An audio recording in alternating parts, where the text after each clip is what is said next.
La verdad que nosotros no festejábamos, lo vivíamos con dolor y yo lo dije cuando me tocó hablar. Nosotros votamos con mucha responsabilidad porque analizamos profundamente la situación de la empresa y no había otra mejor opción. Pero haberla vendido en el 2000, en el año 92, haberla vaciado con políticas muy equivocadas y antipopulares y anti una política energética seria, hace que hoy la tengamos que recomprar. Todo esto tiene un costo no solo humano en los términos de la gente que perdimos, los puestos de trabajo, sino un costo económico altísimo.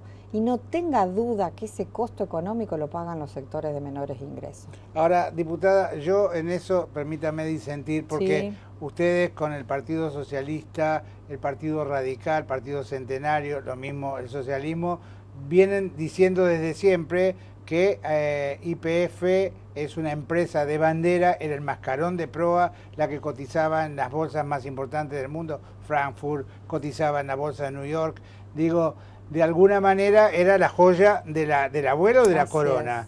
es. Ustedes de alguna forma están fieles a un pensamiento que vienen sosteniendo desde siempre.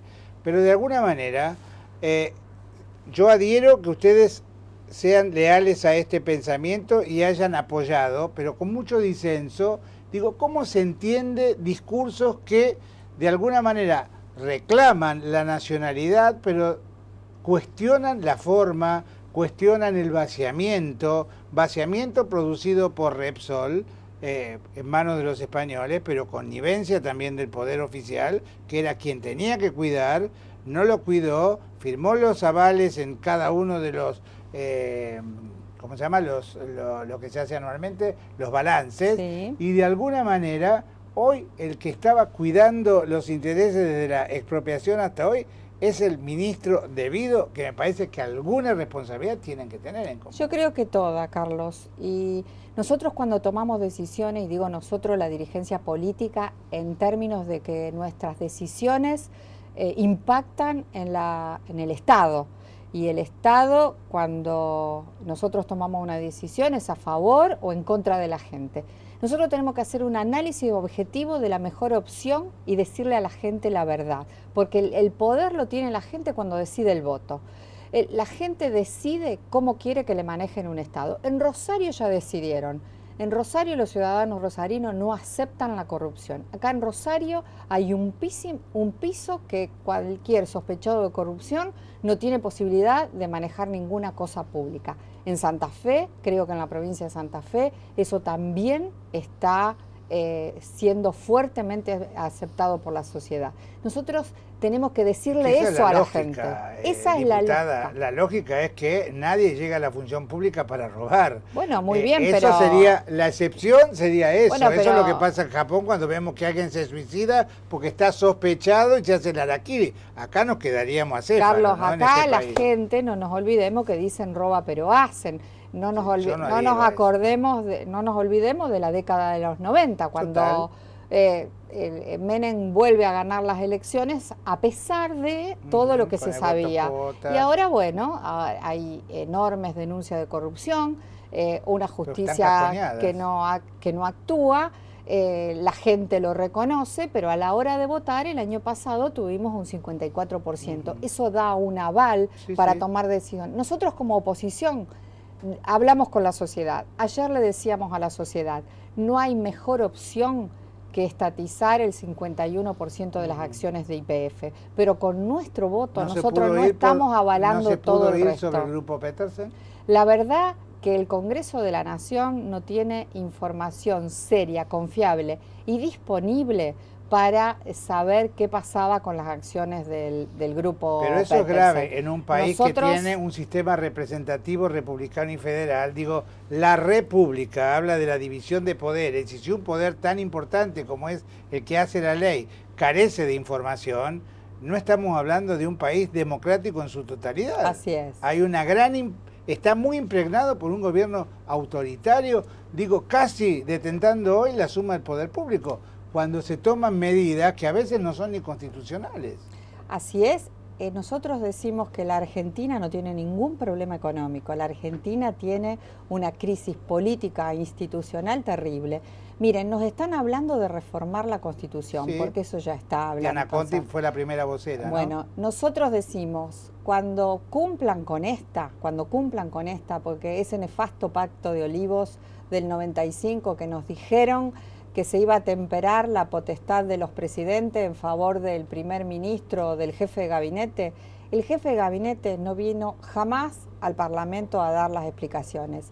No se cumple la actual Constitución y nos están hablando de una futura reforma constitucional para supuestamente mejorar las instituciones de la República. Pero en eso, diputada, hay también, digo yo, una especie de permiso, intuyo yo, por parte de quienes conforman los otros poderes, de no ponerle coto o límite. Me imagino que debe haber algún artilugio legal, algún sustento constitucional, como para decir, señores, todo bien, pero acá hay que respetar esto. ¿Quién le pone el cascabel al gato? Bueno, la sociedad en su conjunto. Pero la sociedad vota y elige los representantes, y la delegación que le damos a ustedes, que son los que representan al pueblo, los diputados, el senador al Estado de la provincia, digo, ustedes también tienen que ponerse en el lugar de la gente, no solamente en los momentos previos a los actos electorales. Yo siempre veo que besan a los chicos, abrazan a los viejos, se embarran los zapatos y después la gente como que estuviera lejos. Yo siempre digo, polarizan los lentes de contacto, ¿no? No todos, hay excepciones. No todos. Yo creo que Carlos... Se lo digo por eso de frente, porque le tengo respeto. Yo también a usted, y sé de su pensamiento, y vine con todo gusto para debatir estos temas con usted. Porque lo que nosotros tenemos que hacer ahora es hablar con la sociedad, porque no podemos cambiar las decisiones en el Congreso porque el número es mayoritario. Mire, yo tomé un taxi a la salida del Congreso a las 12 de la noche y me dice el taxista, ¿y por qué pierden tiempo si total ya sabemos que se va a estatizar? La verdad que cuando un ciudadano, un trabajador piensa que los políticos estamos perdiendo el tiempo, empieza un divorcio entre la sociedad y la política. ¿Usted no cree que ya es está muy el divorcio? peligroso? Sí, hay un divorcio. Sí, hay un Yo divorcio, creo que la gente está... Yo no digo como en los momentos más difíciles, pero digo, ¿se acuerda que en el 2001 la frase que se escuchaba era que se vayan todos? No se fueron todos, volvieron, incluso algunos resucitaron, ¿no? Sí, bueno, porque algunos salieron de cada sarcófago que más vale perderlos. Yo creo que eso es un dicho de una sociedad muy inmadura, porque la sociedad debe saber discernir quién se queda y quién se vaya. No nos podemos ir todos, porque el Estado hay que tanto salto garrochismo acá. Lo estigmatizaron a Borocotó, y Borocotó, de todo lo que estamos viendo, es un nene de pecho, ¿no? Así es. Así es. ¿Cómo intuye que son los días que vienen? La presidenta en Rosario, no creo que haya sido por azar, creo que fue fríamente pensado, dijo el 27 de febrero vamos por todo. No se escuchó el audio, por eso le decía a alguien que estaba frente al palco. Digo, aparentemente eso se está cumpliendo.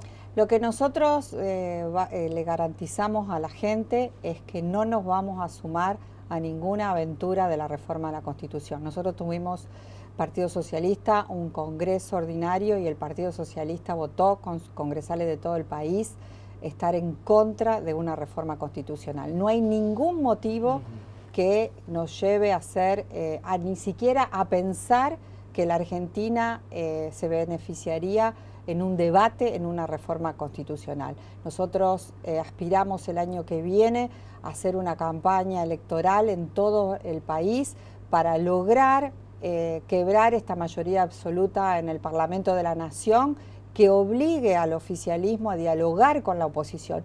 Una oposición constructiva. Nosotros no somos una oposición de rodillas.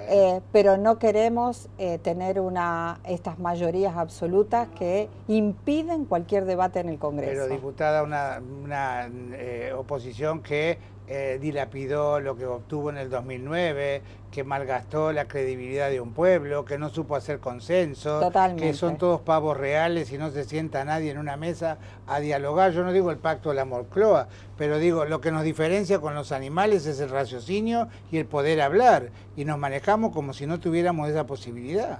Carlos, mire como usted y yo por ahí disentimos, pero estamos sentados. Sí. Carlos, la construcción de un país la hace el oficialismo y también la hace la oposición. La gente puso mucha expectativa en el 2009. Yo fui producto de la elección del 2009 y la coalición cívica es uno de los fracasos.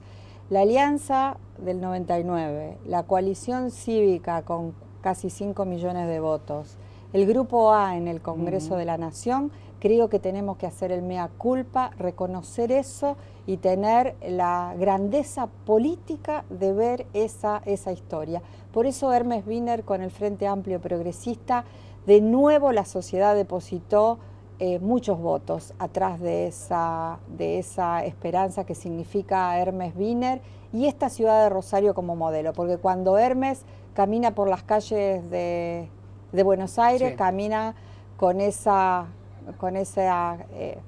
garantía de ser un gestor de la política y nosotros estamos poniendo mucha energía y mucha esperanza en esa nueva construcción, pero cargamos esa mochila de estos fracasos de alternativas al gobierno justicialista. No nos hagan perder la esperanza, diputada. Creo que no se puede hipotecar la ilusión de todo un país. Piense de la manera que piense. Creo que los países que han crecido y se han hecho fuertes, países con guerras étnicas, religiosas y demás, si han podido construir algo en común es a través del diálogo.